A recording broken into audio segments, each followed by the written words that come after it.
जय हिंद दोस्तों, वंदे मातरम। तो भारत और पाकिस्तान के बीच में अभी तक आपको पता चल ही गया होगा कि सीज फायर की घोषणा की जा चुकी है।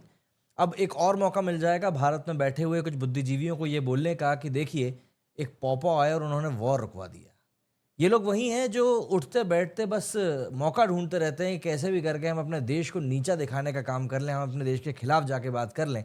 जाहिर सी बात है, रोजी रोटी भी रुकी हुई थी। अब भारत ने जब पाकिस्तान पे हमला बोल दिया था तो उस कारण कई सारे लोगों के तो खैर ट्विटर हैंडल्स भी भारत में ब्लॉक हो गए थे। तो जी, बात यह है कि भारत और पाकिस्तान के बीच में आज सीज फायर की घोषणा कर दी गई है। अच्छी बात है, बहुत अच्छी बात है। भारत के पास में एक बहुत ही बेहतरीन मौका था कि काफ़ी सारी चीज़ें जो पाकिस्तान हमसे लेकर बैठा हुआ है, जिन पे कि हमारा मालिकाना हक है, हम उनको वापस ले सकते थे। लेकिन ठीक है, सीज फायर हो गया। आगे हो सकता है इस तरह के मौके और आएँ, क्योंकि पाकिस्तान जिस तरह की फितरत रखता है, एक बात तय है कि ये लोग वो हैं, चोर चोरी से जाए और सीना जोरी से ना जाए, उस वाली कैटेगरी में आते हैं ये लोग। और ये एक बार फिर से गलती ज़रूर करेंगे, इस बात में कोई दो राय नहीं है। ये दोबारा से मुंह की खाने वाली हरकत करेंगे। लेकिन इन सब चीज़ों के बीच में ऐसा नहीं है कि कोई भी चीज़ यहाँ पर कंसर्निंग नहीं है। कुछ चीज़, या सबसे मैं कहूँ सबसे इंपॉर्टेंट चीज़ जो यहाँ पर मुझको लगी है, और मुझे ऐसा लगता है आप सबको भी हिट करी होगी, कि ये जो भारत और पाकिस्तान के बीच में सीज फायर की घोषणा हुई, ये घोषणा अमेरिका की तरफ से हुई। अब जब दो देशों के बीच में जंग चल रही हो, तो उन दोनों देशों के तरफ से अगर बात जॉइंटली निकल कर सामने आए तो ज़्यादा ठीक रहता है।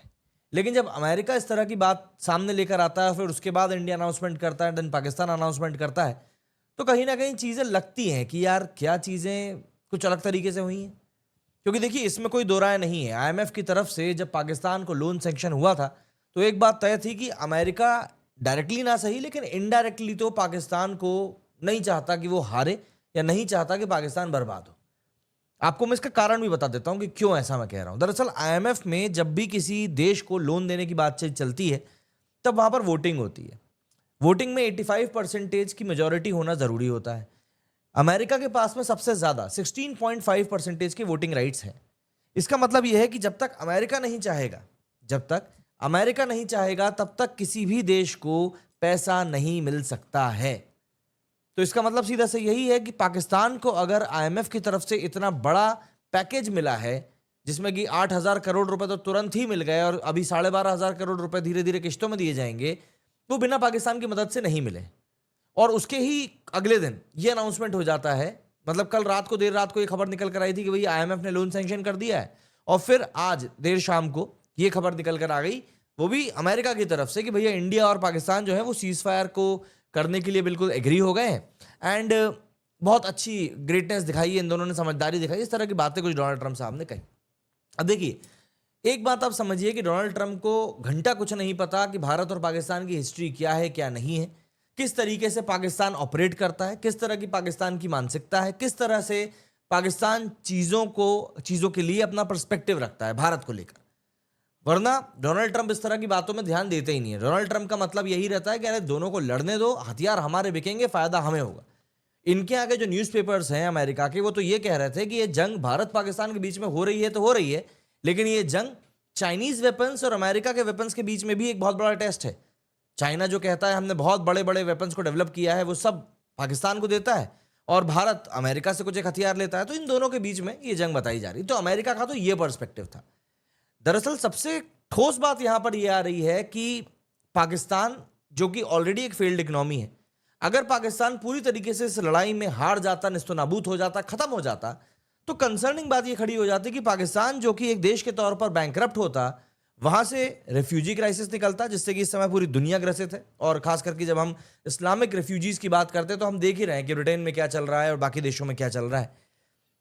रिफ्यूजीज के अलावा रेडिकलाइजेशन जो कि बढ़ सकता था, उसकी बहुत ज्यादा खतरा था। प्लस जो इतना पैसा पाकिस्तान इतने देशों का खा के बैठा हुआ है, वो पूरी तरीके से डूब जाने का खतरा था। वैसे तो वो वापस नहीं आना है, लेकिन उस पैसे के एवज में पाकिस्तान कई सारे अपने काम करा लेता है छोटे मोटे, चाइना कई सारे अपने छोटे मोटे काम करा लेता है, वो ये लोग नहीं करवा पाते। तो इसीलिए वेस्टर्न कंट्रीज का बहुत ज्यादा इंटरेस्ट था कि इंडिया कैसे भी करके इस वॉर से पीछे हटे। आप देखिए, मिस्त्री साहब ने एक बहुत ही छोटी लेकिन बहुत ही इंपॉर्टेंट डिटेल शेयर करी। शाम को 6 बजे सिर्फ 42 सेकंड की प्रेस ब्रीफिंग यहाँ पर मिस्त्री साहब ने करी, जो कि हमारे विदेश सचिव हैं। उन्होंने यहाँ पर जो इन्फॉर्मेशन दी, उस इन्फॉर्मेशन में एक छोटी लेकिन बहुत ही इंपॉर्टेंट डिटेल थी। उस डिटेल में उन्होंने कहा डोनाल्ड ट्रंप के बयान के 30 मिनट के बाद में विदेश सचिव विक्रम मिस्री ने शाम को 6 बजे प्रेस ब्रीफ के लिए आए। महज 42 सेकंड के लिए उन्होंने अपनी बात कही, बात खत्म करके चले गए। उन्होंने कहा, ध्यान से सुनिएगा ये बात, उन्होंने कहा कि भी पाकिस्तान के director general military operations DGMO ने आज दोपहर 3:35 पर हमारे डीजीएमओ को कॉल किया। मतलब कि पाकिस्तान का कॉल हमारी तरफ आया करीब 3:35 पर। उनके बीच में सहमति बनी कि दोनों पक्ष शनिवार दोपहर 5 बजे से जमीन, हवा और समंदर में सभी तरह की गोलीबारी और सैन्य कार्रवाई को बंद कर देंगे। इस सहमति को लागू करने के लिए दोनों देशों और पक्षों के बीच में कुछ निर्देश दिए गए हैं और 12 मई को दोपहर 12 बजे इस बारे में फिर से किसी न्यूट्रल वेन्यू के ऊपर बात होगी। अब यहां पर अहम बात यह है, पाकिस्तान ने कॉल किया है भारत को, ठीक है ना, पाकिस्तान ने। अब ऑब्वियस सी बात है, ऐसा नहीं कि पाकिस्तान ने भारत को कॉल किया और भारत मान गया। इंडिया के जितने भी ऑफिशियल्स हैं जो इस रैंक पर बैठे हुए हैं कि वो मध्यस्थता को लेकर, सीजफायर को लेकर बात करने की जवाबदारी रखते हैं, अमेरिका ने पहले ही उनसे बात करी होगी कि भैया देखिए हम इस तरीके से करना चाह रहे हैं। और देखिए मैं आपको एक बात बताऊं, इंडिया कभी भी वॉर नहीं चाहता था, लेकिन इंडिया आज की तारीख में एक ऐसा देश है जिसके के ऊपर अगर आप वॉर थोपने जाओगे तो वो पीछे भी नहीं हटेगा। मतलब हमारी जो विंग कमांडर है, उन्होंने इस बारे में खुले तौर पर कहा है कि भैया अगर अभी भी पाकिस्तान अपनी हरकतों से बाज नहीं आया तो हम अभी भी अपनी पूरी आर्म्ड फोर्सेस की ताकत से इनके पीछे जा सकते हैं, हमें कोई दिक्कत नहीं है। और हम सीधे तौर पर ये चीज इनको बोल रहे हैं कि यार हम पीछे नहीं हटेंगे, ये बात क्लियर है। लेकिन आप इस बात को समझिए कि इन सब चीजों के बीच में जो सबसे बड़ा एजेंडा जो यहां पर यही है कि भाई अमेरिका का यहां पर कितना बड़ा हित छुपा हुआ है। अमेरिका एक ऐसा देश है जिसके बारे में कहा जाता है कि आप उसके ऊपर कभी भी भरोसा नहीं कर सकते, वो चाहे कितनी ही मीठी मीठी चिकनी चुपड़ी बातें क्यों ना कर ले। अमेरिका हमेशा उस पॉइंट पर हमको धोखा देता हुआ आया है जिस पॉइंट पर हमने सोचा है कि नहीं अब शायद ये लोग कुछ नहीं करेंगे, लेकिन हर बार ये वैसा ही धोखा देते हैं। हर बार ये उसी तरीके से अपने मतलब के काम को निकालते हैं। इस समय भारत और पाकिस्तान के बीच में जो चल रहा था उसको देखते हुए एक बात क्लियर थी कि पाकिस्तान कहीं से कहीं तक भी भारत से युद्ध लड़ने की तो स्थिति में था ही नहीं।